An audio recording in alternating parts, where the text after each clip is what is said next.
Okay, good morning, everyone.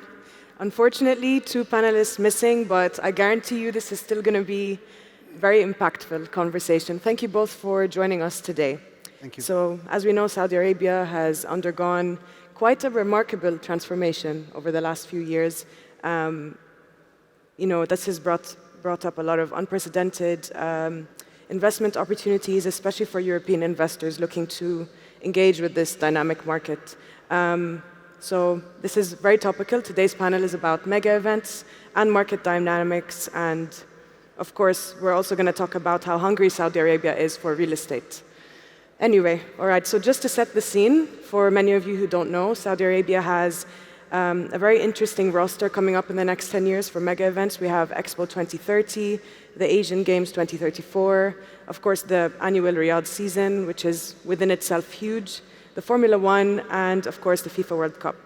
Expo 2030 alone is expected to attract 40 million visitors and contribute $7.8 billion, not contribute.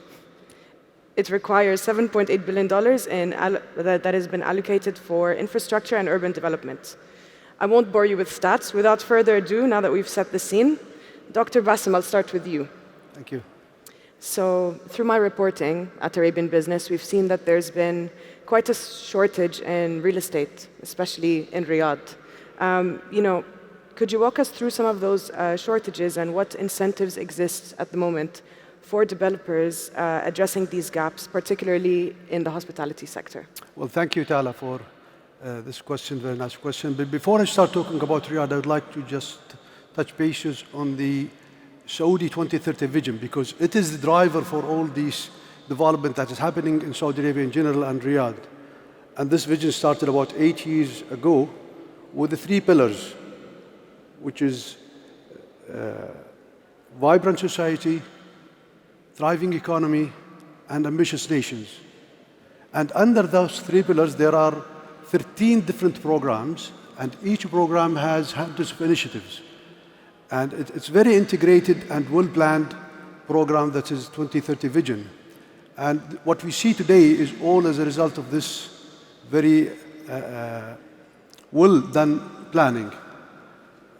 In Riyadh now, the demand of, if you talk about housing, the previous sessions, they talked about the Knight Frank, about Riyadh demand, housing demand, and one of the objectives of the 2030 was to reach 70% ownership of Saudi citizens.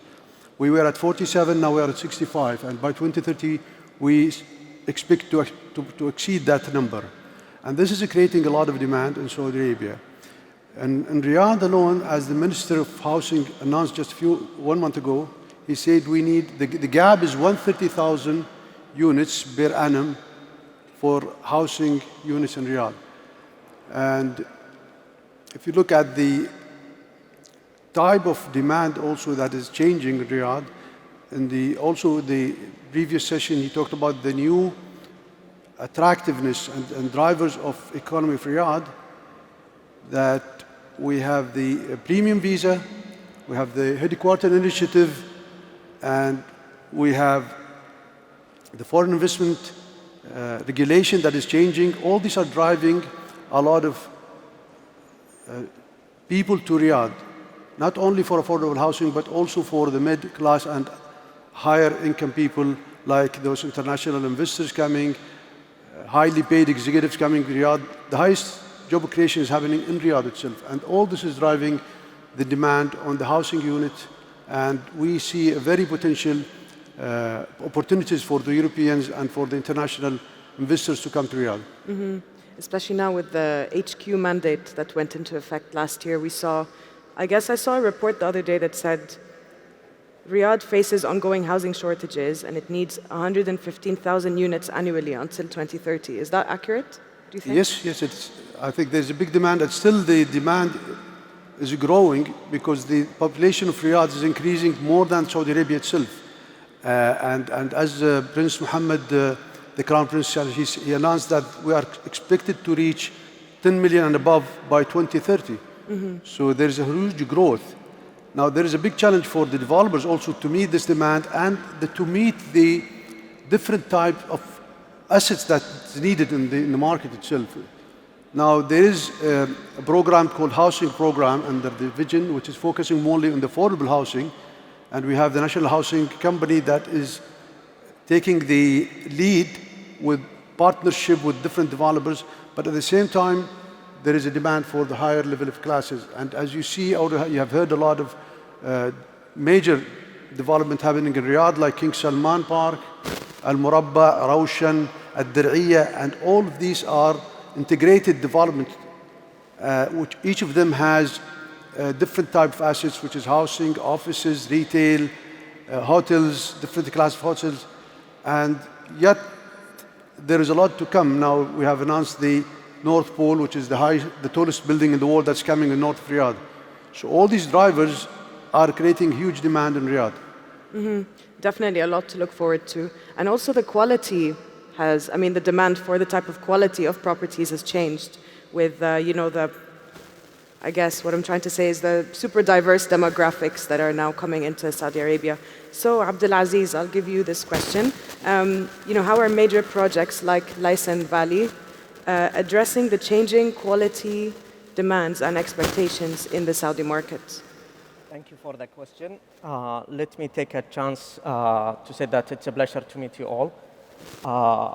We believe in Saudi Arabia that we are not building cities, we are trying to crafting a new way of living. And the market in real estate in Saudi Arabia is shifting rapidly. So we are, the Lisbon Valley is a prime example how we respond as a developer to these kind of changes.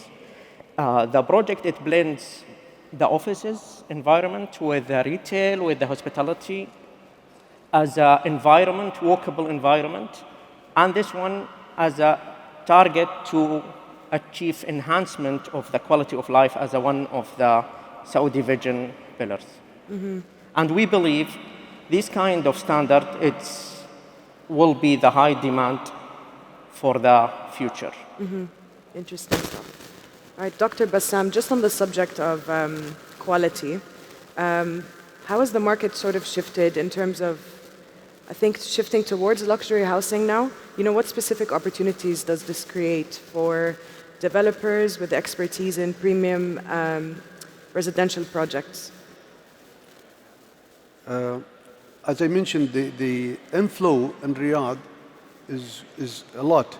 And there are two elements that is causing the growth of Riyadh's population. It is the organic growth of the people, which mostly are Saudis, and they are looking for affordable to middle-class properties. But the other type of the inflow, which is coming from whether international investors, international executives, and local highly paid executives who are moving to Riyadh. As mentioned earlier, 50% of the job creation in Saudi Arabia is happening in Riyadh.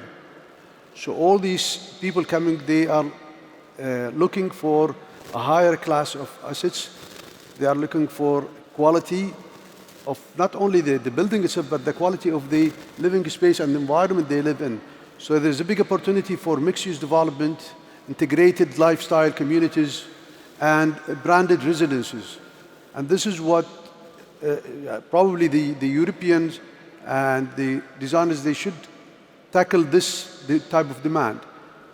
This is where they can bring their expertise, their knowledge to Riyadh market. It is a very promising market, and as you mentioned, the quality of accommodation people are looking for is changing. The bar is raising. Yes. And this is our role as developers to come and tap that demand. Mm-hmm. All right, Abdulaziz. You've previously mentioned bringing hospitality level quality to office developments. And like Dr. Bassam said, of course, the demand is changing for our workplaces at the moment. What specific elements from, in your opinion, with your background in architecture as well, what specific elements from European design and service standards could enhance Saudi commercial properties or mixed-use development? We believe that we admire Europe's legacy in architecture and design, but we are trying to build own standards with the learned lessons that built by European companies. The legacy that we need to utilize the experience to raise the standards that we are trying to achieve and to not re-innovate the wheel in Saudi Arabia. We believe the partnerships with the European companies will elevate the standards. There is over 120 headquarter offices moved to Riyadh at the first quarter of 24. These kind of companies, they need highest standard to achieve, and we need this kind of standards. It's going to be interesting to see how Saudi, especially Riyadh, keeps up with the demand for premium office spaces. We get a lot of reports every quarter about this, so curious to see how that plays out. Now, for the next section of our panel, we're going to talk about sports and entertainment as catalysts for urban development. Let's see how much detail we can go into, minus sports, because of course Ahmed is not here today. But I'll start with you, Abdulaziz. How can business development strategies align with sports and entertainment cycles while maintaining quality standards? We believe that we have expanding our tourism and our events globally, so we consider this kind of mega events as a development catalyst, and we are trying to adapt our development strategy within that direction. The challenge, we believe the challenge is how to manage the rollout of operation, the excellence operations strategy for this kind of seasonal search to make sustainable and long-term investment. This is maybe the challenge that we are trying to solve it. Interesting. And, I think in terms of long-term legacy, okay, maybe I'll take a step back. So when it comes to sports, we've seen obviously these amazing headline-worthy announcements in the last couple of years. But in general, okay, there's a lot of urban development happening in Saudi right now, and in the lead up to the World Cup in 2034 as well. What happens after that? I mean, what type of long-term legacy are these projects going to create? Are developers keeping this in mind while they're developing these projects? I'll direct this question to you, Dr. Bassam. I'm just going back to the Vision 2030 is very important driver, and one of the pillars also going into developing the sports economy in Saudi Arabia. Yeah. And this is why Saudi Arabia is hosting a lot of international events in Saudi Arabia. And also there was a massive change in the sports regulation. Before it was only owned by government. Now all the clubs in Saudi Arabia are being commercialized. They have been sold to different private owners, and I think the 4 largest clubs are being owned by BIF. Yeah. And one is by Aramco, it's still Saudi Aramco, one by SABIC. And the objective is to make the industry more dynamic, to be more commercialized, to attract investment, and to develop the sports industry. We are having the World Cup coming in 2034, and from now we started seeing those big stadiums happening now, and by that time we will have around 15 to 16 stadiums. And you have a good question about the sustainability of these projects.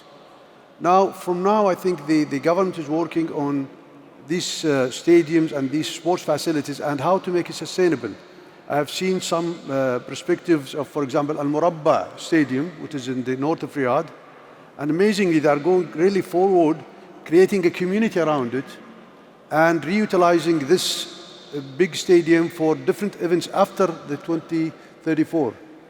This shows that the sustainability is very important for the visibility of the project and also to hold very successful international events. If you look all other stadiums, they have similar plans for the sustainability. It's not only building it and just having the event, it is how we utilize it. And this opens big opportunities for international designers, international operators, especially those who are specialized in the sports sector, because it's a new industry in Saudi Arabia. Now, what will be the technologies used, the sustainability, the different operational side of these sports facilities, what can those international operators bring to Saudi Arabia and to the sports industry in Saudi Arabia is very important, it's very promising. I think it is a big opportunity as we are growing, we are investing a lot in this industry. We need to partner with those international designers, developers, operators to grow this type of industry. It'll be interesting to see, because with Qatar's World Cup, a lot of, not the main stadium, but a lot of the other side ones, they were built on containers and they just disassembled them afterwards. So it'll be interesting to see what Saudi does, and I think a lot of architecture enthusiasts here can agree with me. The stadiums look beautiful, the ones that are planned. I've seen all the renders, they look Yes, incredible. I agree with you, but in Saudi, probably the population, also people have to put it in the context that we are growing young population. So now we're around 34 million. Now we are going to be, by 2030, expecting around to be 40 million people. So the size matters here, and we have to plan for our new generations coming. 50% of the Saudis are below 30. So all these facilities, I think, it is being prepared for the new generation. Definitely. And I saw as well, Riyadh's population itself is going to grow to, it's around 7.5 million today, or the most recent stat I saw. Going to grow to 17 to 18 million by 2030. That's huge. And there's what 5 years left? Anyway. All right, moving on to the next section, which is more, I guess, based around tourism, hospitality, and lifestyle destination building. So I'll start with Abdulaziz. What strategies are being employed at the moment to differentiate Saudi's hospitality offerings from regional competitors, while also addressing challenges from disruptive tech, which we'll get into a bit later on? Hospitality in Saudi Arabia is not just a service, it's a deeply cultural value in our nation. So we are trying to blend the international standards with the local relevance. So we have examples to show the difference that we are trying to make. For example, Al-Ula, it's a region continuously inhabited for over 200,000 years. They built a journey, a very deeply cultural journey. The second example, I believe it's a boutique group, it's a PIF company. The mandate of this company is to transform the royal palaces, the old royal palaces, into a story, to live in a story of the late kings. These kind of experiences, you cannot find it in disruptive technologies. And I believe Mr. Mark Kennedy shows one of examples, Magna. It's new, we are trying to redefine the coastal tourism. All of this differentiates Saudi Arabia from other regions. It's amazing stuff. We've seen tourism revenue skyrocket. I couldn't find a very recent stat, but at least by the end of 2023, it was up 38% year on year. It was around 48 billion Saudi riyal. So very interesting to see. But Saudi also aims to attract 150 million annual visitors by 2030, including 70 million of which are international tourists. Now that's a very big, ambitious goal, like the entire Vision 2030, I guess some would argue.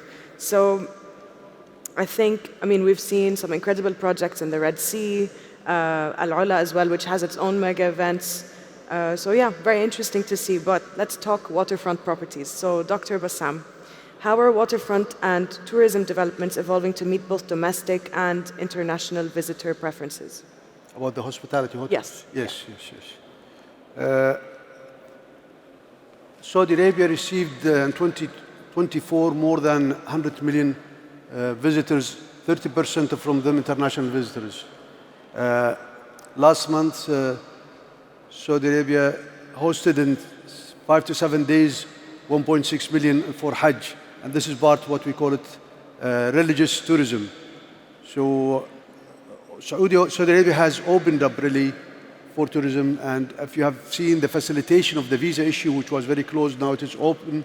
And a lot of people, they can just get it in the airport, and those get it in 3 days. And we have seen a lot of inflow of tourists. This is in addition to the other factors which I mentioned earlier, that international investors, premium visas, headquarters, all this bringing a lot of inflow, which create a big demand for hospitality.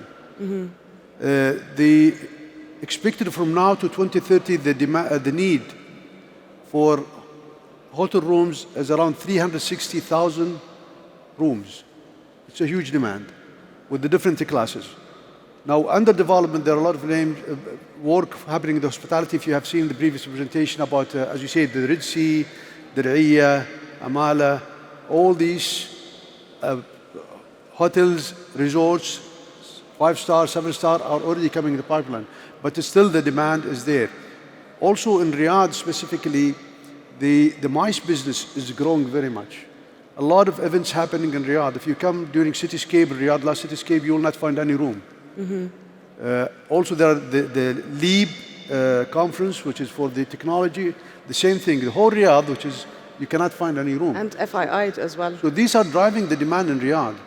And there are a lot of the demand, even with the existing pipeline. And probably the Royal Commission of Riyadh giving special incentives for hospitality projects, like increasing your FAR. If the FAR is 3 or 4, they will double it for you if you are going for a hotel. The TDF, which is the Tourism Development Fund, also giving, let me say, subsidized loan for the hospital project. So this is very important driver for investors to come to Riyadh and capture part of this opportunity. So the demand is growing. We need to tap the demand. We as a developers from the private sector also, we are trying to be part of this. We partner with international brands. Last month we have signed with two hotels in Riyadh that will be coming in the pipeline. But also there is more need. Also I would say the 3-star and 4-star hotels brand, because this complement the 5 and 7 stars. So also this is needed in Riyadh. We have seen very, very big number of brands that is coming to Riyadh within 3 to 4 stars, and there is a need for that one. In addition to the branded residence, which we'll be talking about in the next question. Yes, branded residences are a big topic, I think, for the whole Gulf region at the moment. It's an interesting time to be there. All right, Abdulaziz, we said earlier I would go back to my question about technology. So how is technology being integrated into new developments in Saudi to meet rising tenant expectations and create competitive advantages? As Dr. Bassam mentioned, we are a youthful nation, the majority of our citizens under 35. And Saudi Arabia ranked as a 4th globally as an e-government by UN e-government ranked. So we believe it's a must to have updated technology, especially in operational excellences and app-based concierge services, for example. We believe it's a must to have that trend things. Yeah. Final section of the panel, we're going to talk about international cooperation, its importance, of course, soft power and investment opportunities. So I'll start with you, Dr. Bassam. As an experienced investor, especially in real estate, how would you advise European companies to approach the Saudi market differently than other emerging? Yeah. As I mentioned earlier, and you have seen the previous presentations talk about the growing opportunities that is happening in Saudi Arabia. And I think there's a lot of incentives, regulation that has changed to open up Saudi Arabia for investors. It is the good time now because, as you see, the Vision 2030 is almost halfway. So if you don't catch up the second half, you'll lose it because our target is 2030. It's a very good time now to be in Saudi Arabia and find out the opportunities. Now, it's not good to hear about Saudi Arabia. I would encourage everyone to come and see Saudi Arabia by himself to find out what is happening there. It's not enough to hear about it. Second thing is you need to align yourself with the regulation there because many of the investors, they fail because they don't understand the regulation. Not only the regulation, it is the relation. You have to come and find out your proper partners or I would say that also government, go yourself, talk to the people there. It's better than hearing of it. Many people, they just go for a lawyer and ask him what I should do. I think if you come yourself, go to those different agencies like Ministry of Investment, and you will see how welcoming, how supportive they are. They will open the doors. So it is better to be yourself there, to check out what are the opportunities, and to think of it as a long-term investment, not a short-term investment. Saudi Arabia is a promising market. It's growing. It's transforming. It's supported by sovereign strength. So it is good to be there. And also it's important to understand the culture, to be very smart, understanding the culture, how you interact with it, because it's part of your success. Hiring the local people, understanding the local culture itself, and how to take that into your projects. Once you are there, understanding all these things, the success rate will be very high. I think the opportunities are there. And I would just reiterate saying that the relationship is very important. When you come and visit these different bodies, whether it is the financing bodies, it is the government, the Ministry of Investment, or sometimes the municipalities, or wherever you related to your business, those stakeholders of your business, you will totally find a different welcoming than you are expecting far away. I think it's better to be there and to act and look for it as a long-term investment, not a short-term, not hit and run. It will not work for hit and run in Saudi Arabia. I think you come, and it is promising, but at the same time you have to think of a long-term investment there. Interesting. So thank you for that. Abdulaziz, how can European hospitality and property management expertise be effectively integrated into Saudi developments, in your opinion? As I mentioned, we are not trying to reinnovate the wheel. These kind of projects, as mentioned in this conference and the Congress, NEOM and Al-Ula, this kind of project, Al-Dir'iyya, this kind of project, it's not a field to try something new. So we are trying to utilize the experiences from European companies, the excellence in operation, and to add the cultural relevance and local relevance to these operationals. I believe even there is a target in Saudi Vision 2030, it's to reach foreign direct investment more than $100 billion. So, as Mark, again, I mentioned Mark many times, Mark Kennedy, you see the quality of these properties, the components. We will not take the risk to operate it, let's say, from scratch. We need to use layered lessons from these European companies, and they are very welcome to have a win-win situation and win-win partnerships in Saudi Arabia. Yeah, there's clearly a lot of knowledge to be shared between these markets. All right, so my final question for you both, I'll start with Dr. Bassam. In which areas could European expertise add most value in Saudi, especially when it comes to tourism and real estate? Because I know those are the areas you're more focused on.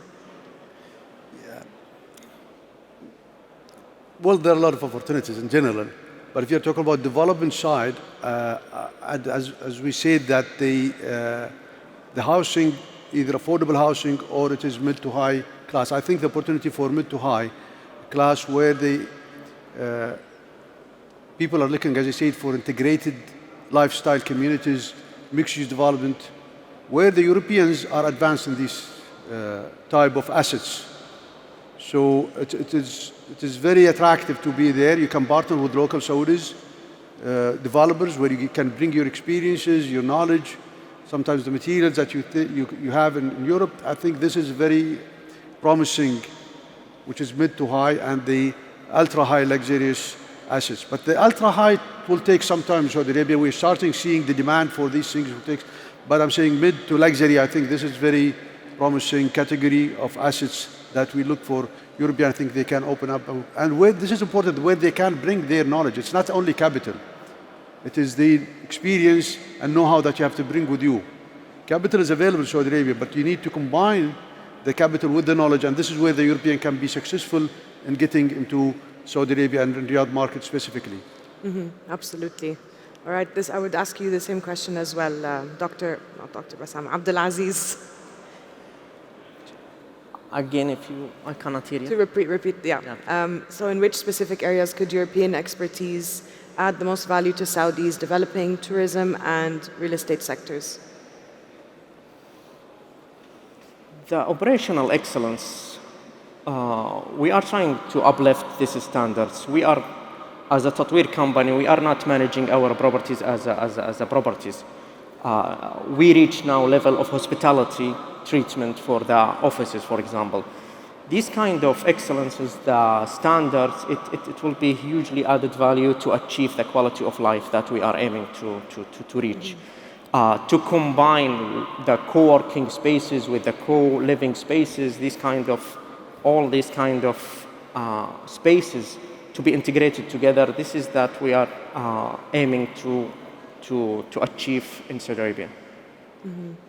Well, thank you both for your time today. Clearly, there's a lot of opportunity in Saudi Arabia, and I'll be excited to keep reporting on your wonderful country. And thank you all for your time. And thank you. I would just have one last thing. It's just a recommendation and invitation. Okay. I would recommend all those investors who would like to come to Saudi Arabia to visit there for 3 to 4 days to Riyadh, specifically with a program that they can see the place. This you have to break that. What do you call it? To break the boundary between Saudi Arabia, to understand it, because everybody has developed a certain image of Saudi Arabia, and two people have different images. The best thing is to take the reality and to come to Saudi Arabia. And the invitation, if anybody would like to come, we can arrange for you a 3 to 4 days visit. Contact me and we'll try to arrange that one for you. If I cannot, we came to you. So you are welcome to come to us. Yeah. All right, on that note, thank you all. Thank you. Thank you.